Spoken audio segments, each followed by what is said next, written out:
Carole Lepsic, bonjour. On va essayer enfin, je vais essayer de parler avec vous de linguistique numérique, comme vous appelez. Donc, avant d'en parler, présentez-vous. Vous avez trois fonctions, trois casquettes. Trois casquettes. Oui, je suis auteur. J'étais un pionnier du transmédia.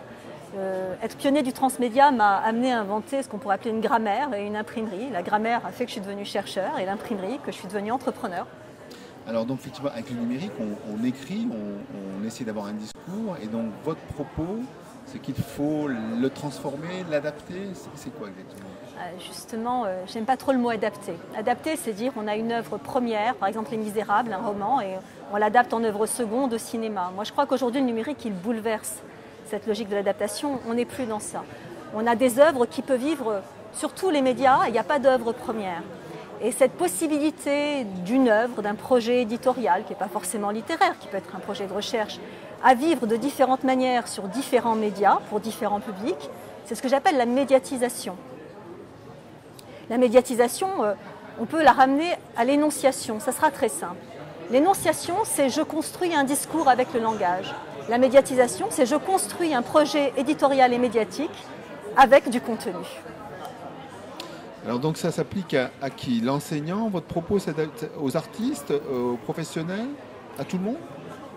Toute personne qui réfléchit à un projet numérique complexe a besoin de savoir comment il va gérer son contenu, ses connaissances, que ce soit une personne toute seule parce qu'on a tous un patrimoine de connaissances, un patrimoine immatériel, ou que ce soit un groupe de personnes qui travaillent ensemble dans un projet de recherche, ou dans une entreprise, ou dans un territoire. Donc non, la question de la gestion des connaissances, la gestion du contenu, sa vie variable au travers des médias et du temps, et la possibilité d'exploiter tout notre contenu de façon pertinente, cohérente, elle intéresse tout le monde.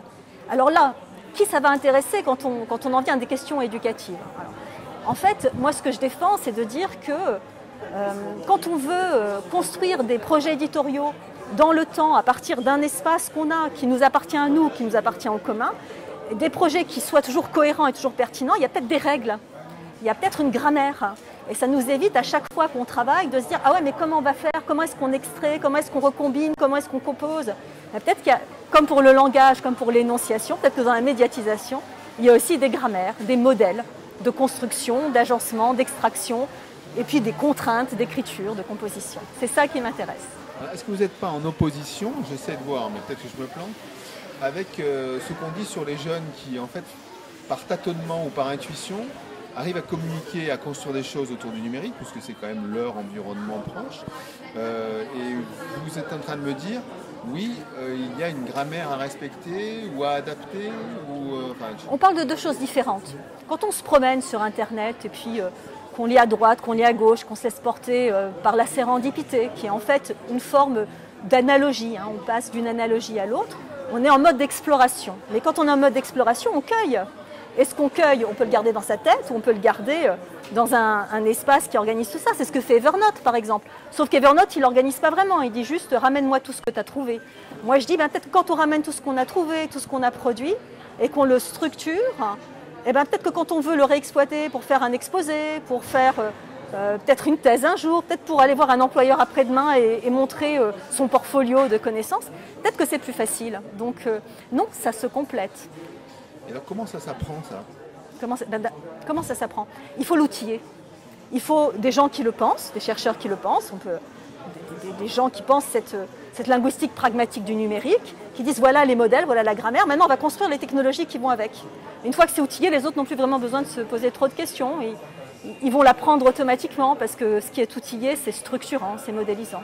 C'est pour ça que je disais que j'étais aussi entrepreneur, parce qu'une fois qu'on invente les grammaires, c'est bien d'avoir les outils qui permettent de les déployer. Alors justement, j'allais en parler. Donc une fois que vous avez bien réfléchi à cette méthode, quelque part, ou ces outils, comment vous avez transposé de la recherche à l'entreprise ce discours? En fait, c'est dans le sens contraire que ça s'est fait. Moi, dans les années 2000, j'ai eu envie de créer une œuvre qui puisse habiter tout l'espace et tous les médias.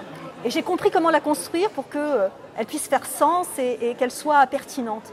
Et du coup, pour pouvoir faire exister cette œuvre, j'ai dû inventer les technologies et les connaissances qui allaient avec. Donc j'ai avancé en parallèle. J'ai construit les technologies et les connaissances. Et une fois que je l'ai fait, on est venu me voir. On m'a dit, mais tiens, ça pourrait pas marcher pour autre chose que pour la littérature. Alors j'ai fait de la démocratie participative et puis maintenant je fais de la gestion de ce qu'on appelle les actifs intangibles des entreprises. Je vais même encore plus loin parce qu'à partir du moment où on gère tout ce qui est intangible, on le met en circulation, on crée de la valeur. À partir du moment où on crée de la valeur, on peut mesurer et on peut mettre des valeurs économiques et résoudre un des grands problèmes de notre société immatérielle, post-industrielle, qui est comment est-ce qu'on mesure l'immatériel.